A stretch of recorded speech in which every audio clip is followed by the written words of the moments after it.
What happens when a duchess with nothing left to lose decides to burn down the palace on her way out? Sarah Ferguson is not just surviving, she is plotting, and her target is the one person the monarchy never fully embraced, Meghan Markle. This is not a story about royalty. This is a story about revenge, a story about survival, and it might just be the scandal that finally breaks the House of Windsor. She walked into the royal family with a smile. She will walk out with a detonation that leaves two continents shaking. The glamour vs the trapimagine standing next to queens and kings for decades. Now imagine being erased, stripped of the title you fought to keep, pushed from the palace gates without a backward glance. Sarah Ferguson isn't just wounded, she's been gutted. And when you gut a survivor, you don't get silence. You get a war. The trap was set the moment Prince Andrew's name became permanently stained. The Epstein scandal isn't just a news cycle, it's a black hole, and it's pulling everyone near it into the void. Fergie isn't just near it. She's married to it, or was. Divorce doesn't matter in the court of public opinion. Guilt by association is the only law that counts here. So the palace did what palaces do. They sanitized. They distanced. They removed the problem. Her title gone. Her apartment at Royal Lodge reportedly on borrowed time. Her public role vanished. They thought she would fade away quietly, a footnote in royal history. But they forgot her history. They forgot her scars. Fergie didn't grow up in castles. She grew up in chaos. A mother who left. A distant father. A childhood where love was a rumor. She learned to feed herself with food when affection was absent. An eating disorder became her comfort. Invisibility became her armor. Those early wounds never healed. They just calloused over into a survival instinct sharper than a crown's edge. She entered the royal family not as a princess, but as a refugee, starving for acceptance, grasping for belonging. And for a while, she had it. The fairy tale wedding, the adoring public, the front pages. But in that family, love is conditional, and her conditions expired the moment the scandals began. What would you do? If the only world you ever knew decided you were disposable? Would you accept your fate? Or would you rewrite the rules of your own exile? The scandalous decision. Fergie's entire life has been a masterclass in crisis management. The toe-sucking scandal, the bankruptcy, the humiliating tabloid stings. Each time, they predicted her end. Each time, she resurrected. Remember the cash for access scandal? Caught on camera, selling Prince Andrew for £500,000. The world watched her grovel in a pre-recorded apology. The performance was perfect. Controlled remorse, careful tears. She played the victim so convincingly the public forgave her. Not because they believed her, because she gave them a story they could understand. A story of a desperate mother, not a greedy duchess. That wasn't luck. That was strategy. And she's about to deploy it again. But this time, the stakes are apocalyptic. This isn't about money. This is about legacy. Her daughters' futures. Beatrice and Eugenie still carry the title princess. Their lives are tied to that crumbling palace. Fergie will burn down anything and anyone to protect that tie. Enter Meghan Markle, the perfect pawn, the ultimate outsider. The palace doesn't love her. The public is divided on her. Even Harry's loyalty is stretched thin. Meghan is isolated. And in the royal game, isolation is weakness. Fergie's move is cold, clinical, and brutally clever. Expose Meghan's past. Not the Hollywood past. The hidden past. The one filled with elite connections, strategic entries, and whispered rumors that have trailed her for years. By painting Meghan as a social climber who knew exactly what she was doing, Fergie does three things at once. First, she gives the palace a common enemy. Second, she diverts the toxic attention away from Andrew and by extension herself. Third, she positions herself as the palace's useful weapon. The one who did the dirty work they couldn't. Smart move or a morally bankrupt betrayal? Think carefully. If your children's futures hung in the balance, would you sacrifice a stranger to save them? The optics watched Fergie's face in recent paparazzi shots. That isn't defeat. That's calculation. Her eyes are no longer looking for approval. They're scanning for weakness. And she's found it. The media landscape is a dry forest waiting for a spark. All Fergie has to do is light the match. Insiders claim she's in advanced talks for a tell-all interview. A multi-million-dollar sit-down that could shatter the royal narrative forever. But what's really for sale? Not just stories. A strategic detonation. Inside the palace walls, the mood is reportedly tense. But beneath the tension, there's something else. A quiet, vicious hope.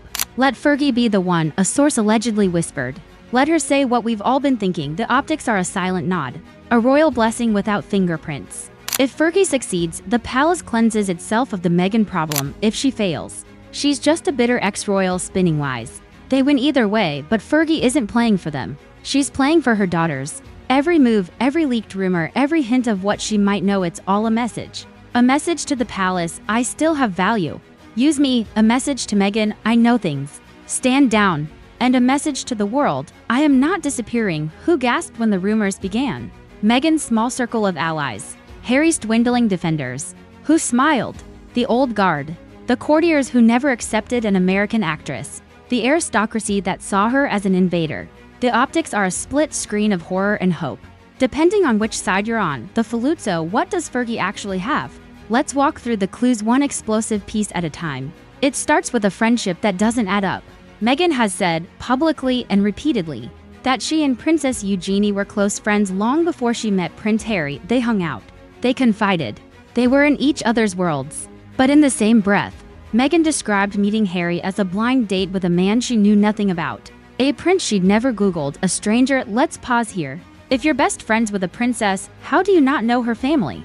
How do you not recognize her uncle Prince Andrew, one of the most photographed, most controversial royals of the past 3 decades? Harry himself wrote in his memoir that when Meghan first met Andrew, she mistook him for a palace staffer, a prince for a butler.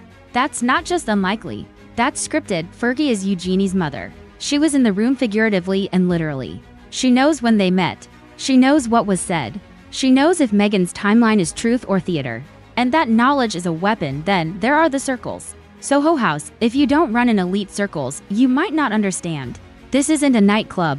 It's a fortress of influence. A membership-based labyrinth where billionaires, media moguls, politicians, and royals make deals behind velvet ropes. Getting in requires money, status, or connection. Sometimes all three. Meghan, by her own early biography, had none of these. A cable TV actress on a middling show. A father who worked as a lighting director. No old money. No aristocratic lineage. No blockbuster fame. So how did she get in? The rumors have whispered for years she didn't get in through the front door. This is where the story turns dark.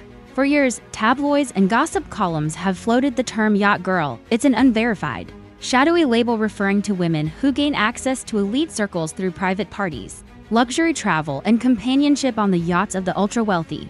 It is, by its nature, a world of secrecy and silence. And according to rumors that refuse to die, Meghan Markle was in that world. Investigative author Tom Bauer referenced these rumors in his explosive biography. He didn't confirm them, but he didn't dismiss them either.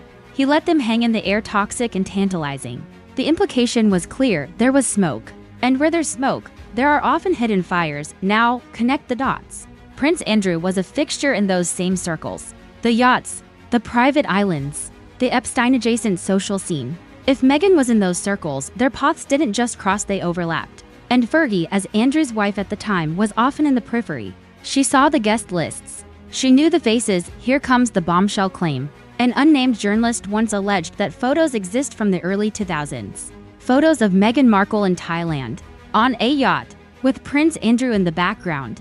The photos have never been published. They may never be. But the allegation alone is a grenade. And Fergie might be holding the pin. Do you side with the mother using every weapon to protect her daughters? Or the Duchess whose past might be a carefully edited masterpiece? The court of public opinion doesn't wait for evidence. It runs on belief. Which story do you believe? The legacy. This isn't just about taking down Meghan Markle. This is about rewriting history. Fergie's legacy has always been survival. Now, she's fighting to make that survival mean something. To secure a future for Beatrice and Eugenie inside the institution that cast her out. If she reveals what she knows or what she claims to know, she recasts Meghan's entire narrative. No longer the naive actress who fell in love, but a strategic operator who navigated elite circles long before she met Harry. A woman who understood power, access, and royalty not as fairy tales, but as systems to be mastered. The fallout would be catastrophic for the Sussex brand. Meghan's credibility as a truth teller shattered. The Oprah interviewer examined as performance art. The victim narrative dissolved into skepticism. Harry would be left defending a past he may not fully know. Their lucrative deals with Netflix and Spotify, built on a story that could crumble overnight. For the palace, it's a clean victory. Meghan becomes the villain they always quietly believed she was. The distraction from Andrew's scandals is achieved. And Fergie? She gets what she needs: a financial lifeline, renewed relevance, and most importantly, security for her daughters. She becomes the palace's useful weapon.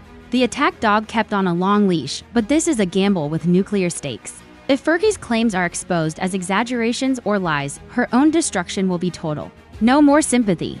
No more comebacks. Just a bitter, discarded woman screaming into the void. The palace will deny her. The public will mock her. Her daughters will be further tainted by her disgrace, yet something in her eyes tells us she's not bluffing. That 40 years in the royal trenches have taught her exactly what cards to hold and when to play them. Explosive cliffhanger out. Rosso, where does this end? With a primetime interview that changes everything. With a book that becomes a global bestseller. With leaked photos that break the internet. Or with a silent, anticlimactic retreat. The truth is, Fergie is already winning. Because we're talking about her. Because the world is wondering what she knows. Because the palace is calculating her value all over again. She has transformed herself from a discarded duchess into the keeper of the most dangerous secrets in Windsor history. And she's letting everyone know it. One question remains the only question that matters. Will she pull the trigger? Will Sarah Ferguson, against all odds, become the woman who finally brings down Meghan Markle? If she does, history won't remember her as the duchess who fell, but as the survivor who outplayed them all. Even if it meant burning down someone else's castle to keep her own daughters warm. Where do you stand in this royal war? Team Fergie, the wounded mother fighting with every weapon she has? Or Team Meghan, the outsider facing a takedown built on whispers and speculation? This isn't just gossip. This is a battle for the narrative of the century. Choose your side in the comments. The truth is waiting.